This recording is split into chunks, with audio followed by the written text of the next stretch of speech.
ប្រធានបទការរៀបចំរបាយការណ៍ចំនួនចំណាយរបស់វិទ្យាល័យជោគបរិយទៅកោទៅចំពោះទី1សេចក្តីដើម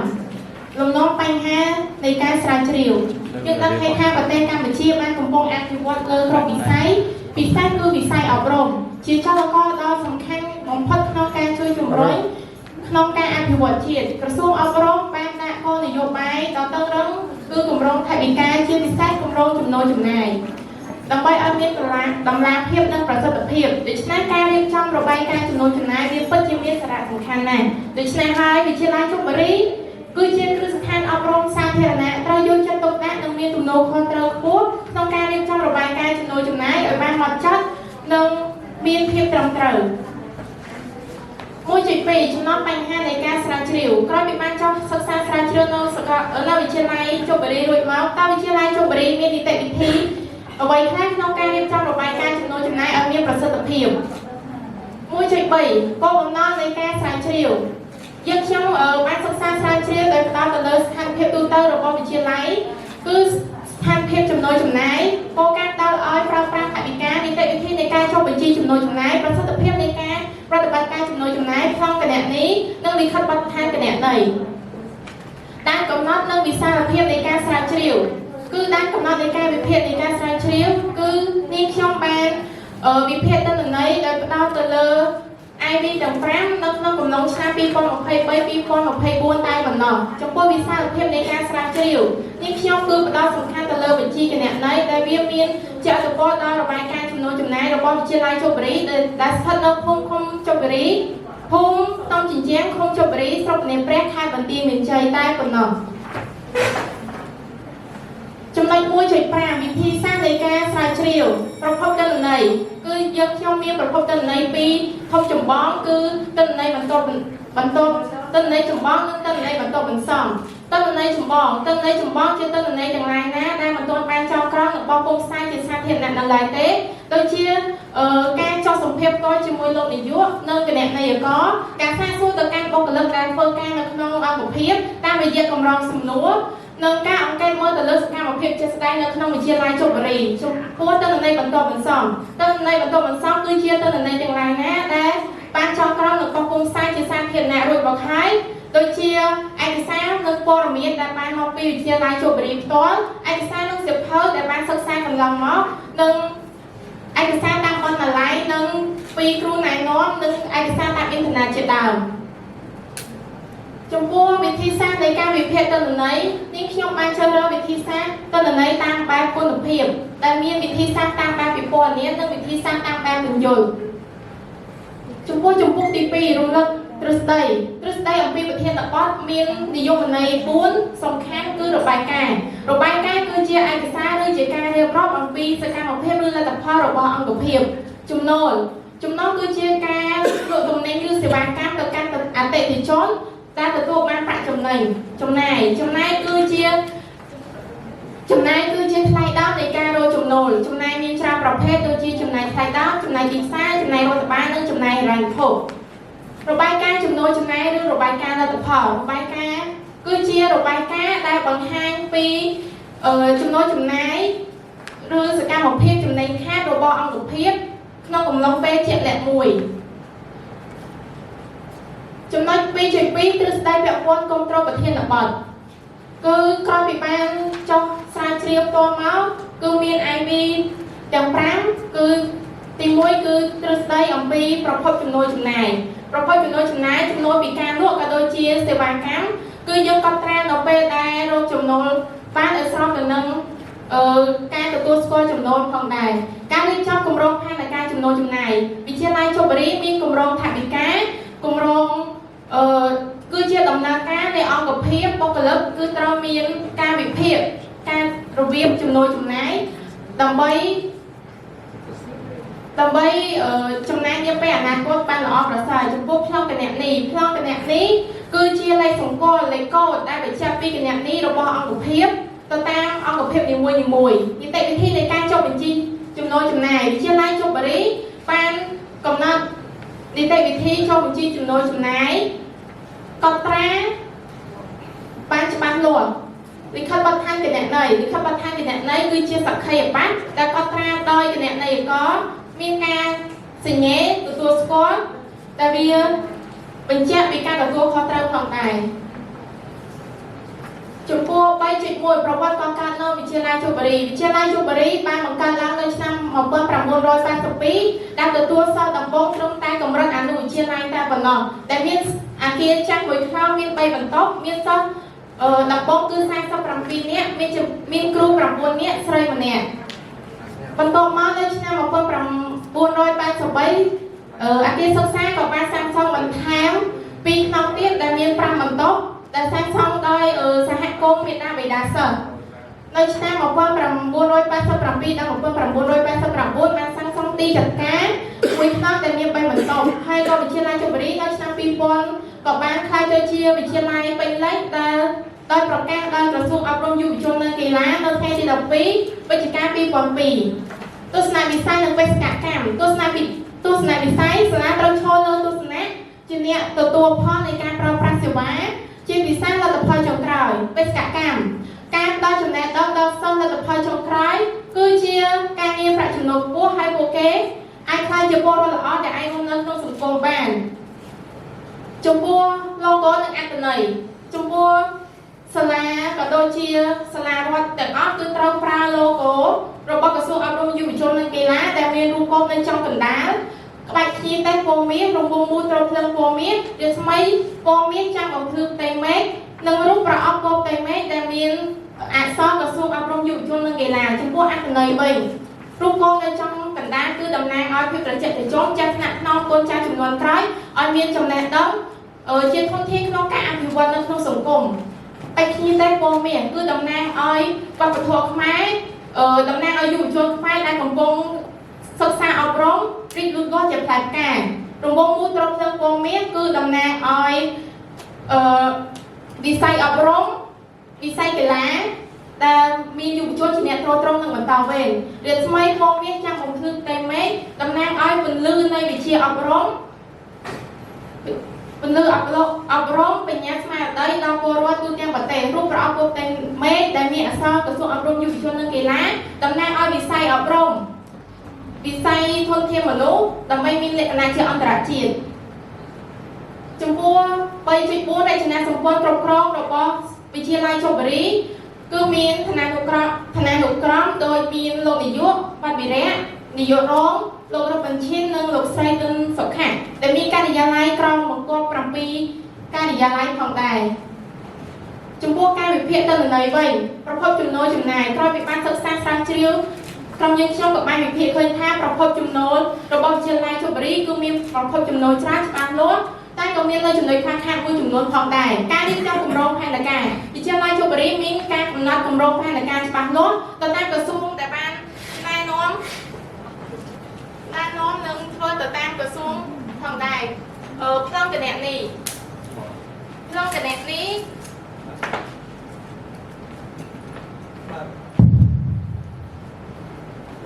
บนี้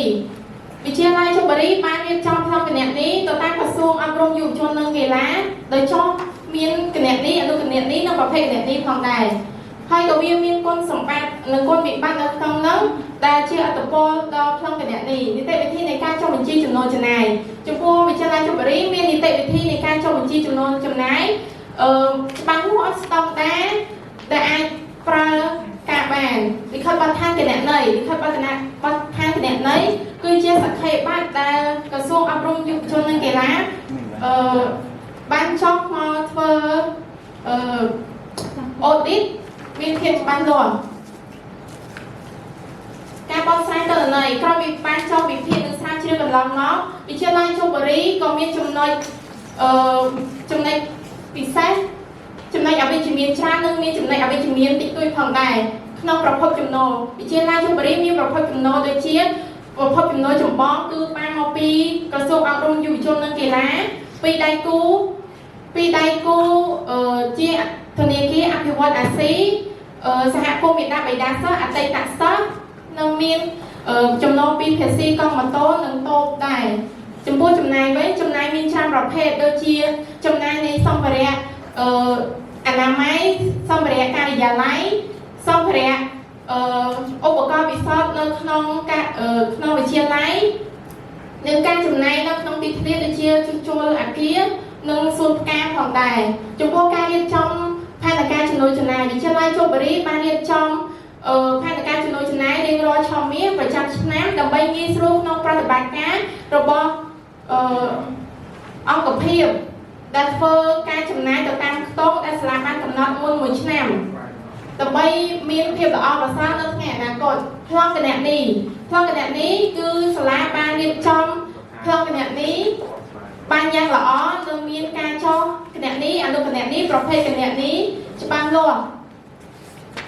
ដែលចុះប្លង់គណនេយ្យនីមួយៗទៅតាមតែហើយវាក៏មានផលកុំឲ្យមានការផលច្រឡំនៅគណនេយ្យសាច់ប្រាក់ទាំងឡាយវាងាយស្រួលចុះប្រតិបត្តិការចំណូលចំណាយប្រចាំថ្ងៃផងដែរចំពោះគុណវិបត្តិរបស់ក្នុងគណនេយ្យ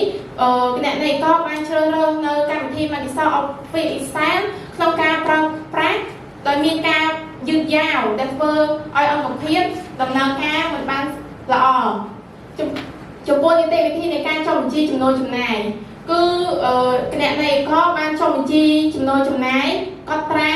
ទៅតាមលិខិតបទដ្ឋានគណនេយ្យនិងគោលការណ៍របស់អង្គភាពព្រោះវាជាគ្រឿងសម្អាងផុសតាងនៅពេលដែលមានបញ្ហាកើតឡើងចំពោះលិខិតបទដ្ឋានគណនេយ្យវិទ្យាល័យជបរីមានគណនេយ្យក៏ជាអ្នកកត់ត្រានិងឯកសារពាក់ព័ន្ធមានការចុះហត្ថលេខាពីអ្នកផ្គត់ផ្គង់និងអ្នកយកទៅប្រើប្រាស់ផងដែរព្រោះវាជាគ្រឿងសក្ខីប័ត្របញ្ជាក់ពីការទទួលខុសត្រូវនៅពេលដែលមានបញ្ហាកើតឡើងគឺគណនេយ្យក៏មានការរៀបចំទុកដាក់ឯកសារផ្សេងប៉ុន្តែក៏មានចំណុចខ្វះខាតដោយគណនេយ្យក៏មានតែម្នាក់ក្នុងការរៀបចំទុកដាក់ឯកសារដែលវាមានហានិភ័យនៅពេលដែលបាត់បង់ឯកសារជាយថាហេតុក៏ពិបានធ្វើការវិភាគនិងបកស្រាយមកខ្ញុំបានធ្វើសេចក្តីសន្និដ្ឋានបានថាបន្ទាប់ពីបានសិក្សាស្រាវជ្រាវផ្ទាល់ពីការវិភាគទិន្នន័យទាក់ទងនឹងរបាយការណ៍ចំណូលចំណាយវិទ្យាល័យជបរីរួចមកយើងអាចសន្និដ្ឋានបានថាការរៀបចំរបាយការណ៍ចំណូលចំណាយគឺរៀបចំបានយ៉ាងល្អច្បាស់លាស់ទៅតាមថវិកា PV ប្រកបដោយភាពជោគជ័យទោះបីមានចំណុចខ្វះខាតមួយចំនួនផងដែរវិទ្យាល័យគួរតែកែប្រែដើម្បីឲ្យមានភាពជឿជាក់ដល់អ្នកត្រូវការរបាយការណ៍ទាំងនោះដែរចំពោះអនុសាសន៍ខ្ញុំសូមផ្ដល់អនុសាសន៍ដល់វិទ្យាល័យជបរីគួរតែជ្រើសរើសងាកមកប្រើ Microsoft Office Excel QuickBooks ជំនួសឲ្យ Microsoft Office Excel ពីព្រោះវាទាមទារឲ្យ update ឬ version ជាច្រើនចឹងគណនេយ្យក៏គួរតែមានជំនាញច្បាស់លាស់និងទំនុកចិត្តលើការប្រើប្រាស់ QuickBooks ឲ្យបានច្បាស់លាស់រៀបចំឯកសារកុំឲ្យមានការភាន់ច្រឡំសាលាគួរតែស្នើសុំទៅក្រសួងអប់រំយុវជននិងកីឡាក្នុងការទម្លាក់ថវិកា PV ឲ្យទាន់ពេលវេលាដែលសាលាកំពុងតែចាប់ដើមសាលាគួរតែរៀបចំរបាយការណ៍ឬរក្សាទុកឯកសារគួរតែមានអ្នករ៉ាប់រងច្រើនជាងនេះគ្រាន់បើជាងមានគណនេយ្យក៏តែម្នាក់ជាអ្នកគ្រប់គ្រងផ្សាយនេះខ្ញុំត្រូវបានបញ្ចប់សូមអរគុណសូមអរគុណចំពោះការធ្វើបទបង្ហាញរបស់សមាជិកក្រុមទី10ជាកិច្ចបន្តសូមប្រកល់ទូនីតិជូនគណៈកម្មការចោទសួរសូមគោរពអញ្ជើញលោកខ្លះហានប្រេគុណតែឯងបានយ៉ាងល្អក៏មកចឹងលោកគ្រូមានសំណួរខ្លីៗទៀតអីបញ្យល់លោកគ្រូពីផែនការថវិកាមានអីខ្លះឲ្យបញ្យល់គ្រូចាអរគុណលោកគ្រូក៏ចង់ដឹងពីប្រើប្រាស់ព័ត៌មានគណនេយ្យមានប្រមាណក្រុមដែរចាអរគុណដល់សំណួររបស់លោកគ្រូខ្ញុំសូម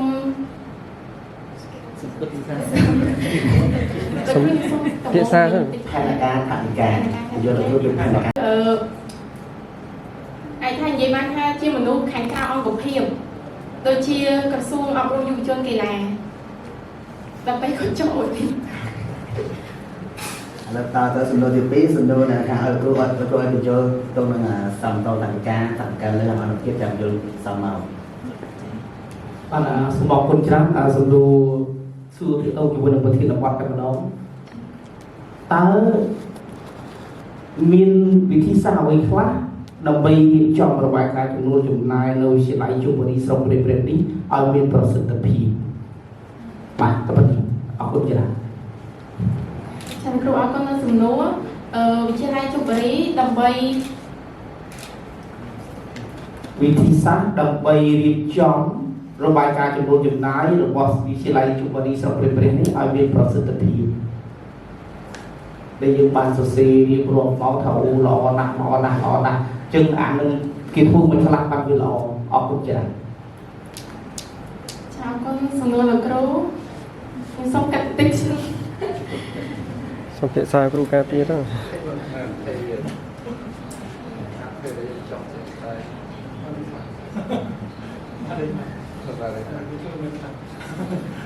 ខ្ញុំសូមឆ្លើយនៅសំណួរចំពោះ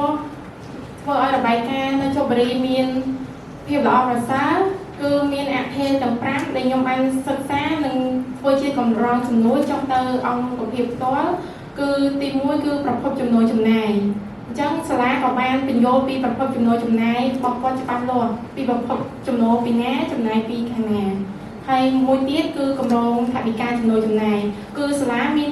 បានរៀបចំគម្រោងរៀងរាល់ដើមឆ្នាំមុនមួយឆ្នាំដើម្បីដឹងពីចំនួនទិន្នន័យសិស្សចូលរៀនប្រមាណហើយគាត់វិភាគគាត់មានបេសកកម្មរបស់គាត់ក្នុងការកំណត់ហើយទី3មានប្លង់គណនេយ្យប្លង់គណនេយ្យគឺ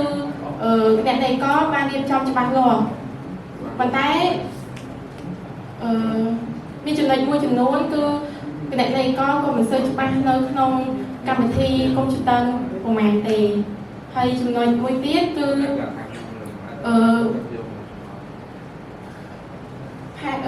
នីតិវិធីនៃការចុះបញ្ជីចំណូលចំណាយអញ្ចឹងចំពោះនីតិវិធីរបស់គាត់គឺគាត់បានចុះទៅតាមលិខិតបទដ្ឋានគណនេយ្យគឺបញ្ជាក់ពីចំណូលចំណាយច្បាស់លាស់ចំពោះមួយទៀតគឺលិខិតបទដ្ឋានគណនេយ្យគឺជាសក្ខីប័ត្របានចំណូលចំណាយដែលចេញដោយគណនេយ្យកមានតែប៉ុណ្្នឹងទេ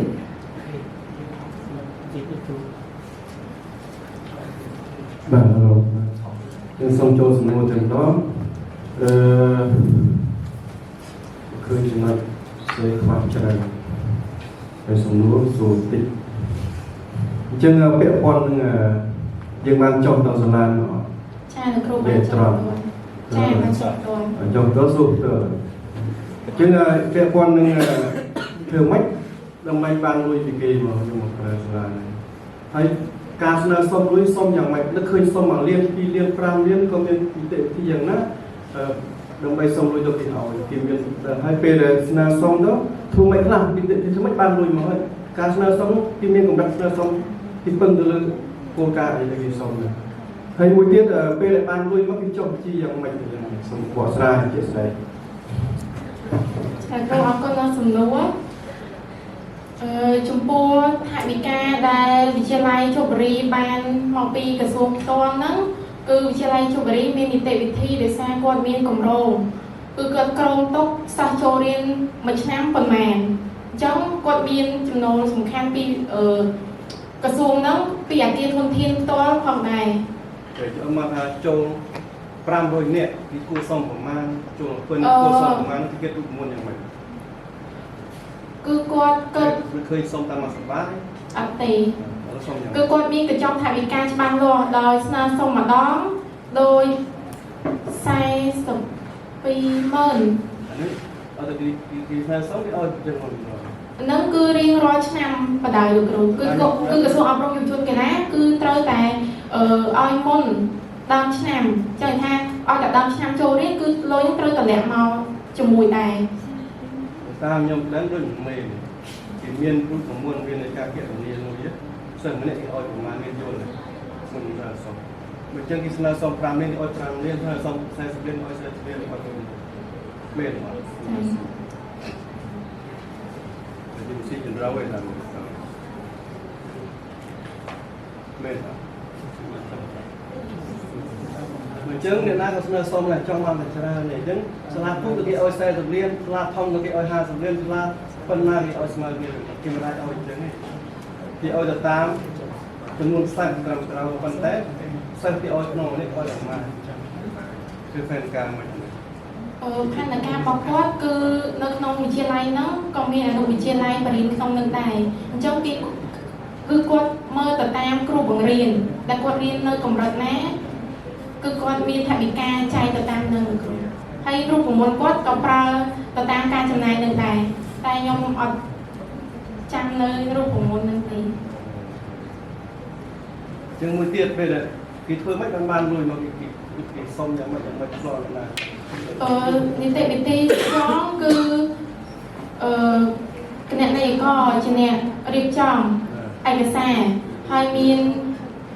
នាយករងនិងលោកនាយក ចា ត សូមអរគុណសូមសមាជិកក្រុមសម្រាប់និងរងចាំទទួលអនុសាសន៍ពីគណៈអធិបតី